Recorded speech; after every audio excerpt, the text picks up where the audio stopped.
ನಾವೆಲ್ಲಾದರೂ ಕೆಳಗೆ ಬಿದ್ದರೆ ಕಾಲ್ ತುಳಿತಕ್ಕೆ ಸಿಗುವ ಸಮಯ ಬಂದರೆ ಈ ಒಂದು ದೃಶ್ಯದಲ್ಲಿ ಇರುವ ಹಾಗೆ ಮಾಡಿ ಮತ್ತು ಪ್ರಾಣಾಪಾಯದಿಂದ ಪಾರಾಗಿ ಜೀವವನ್ನು ಉಳಿಸಿಕೊಳ್ಳಿ.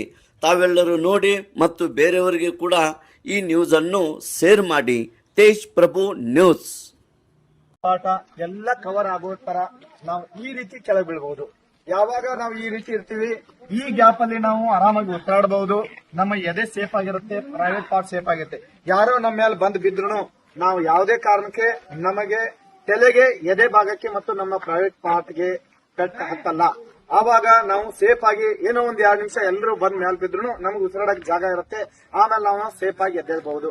ಆದ ಕಾರಣ ಯಾವುದೇ ನಾವು ಜನಸಂಧಿಯಲ್ಲಿ ಕೆಳಗಡೆ ಬಿದ್ರೆ, ಜನ ನಮ್ಮ ಮೇಲೆ ಬೀಳುವಂತ ಪ್ರಸಂಗ ಬಂದ್ಬಿಟ್ರೆ ನಾವು ಇಮಿಡಿಯೇಟ್ ಆಗಿ ಈ ಪೊಸಿಷನ್ಗೆ ಬಂದ್ಬಿಡಬೇಕು. ಓಕೆ, ಈ ರೀತಿ ಕ್ರಂಚಿಂಗ್ ಪೊಸಿಷನ್ಗೆ ಬರುವುದರಿಂದ ನಮ್ಮ ಮೇಲೆ 4-5 ಮಂದಿ ಬಿದ್ದರೂ ಸಹ ನಮಗೆ ಯಾವುದೇ ರೀತಿ ತೊಂದರೆ ಉಂಟಾಗುವುದಿಲ್ಲ. ಇದರಿಂದ ನಾವು ನಮ್ಮ ಜೀವವನ್ನು ರಕ್ಷಣೆ ಮಾಡಿಕೊಳ್ಳಬಹುದು. ಧನ್ಯವಾದಗಳು.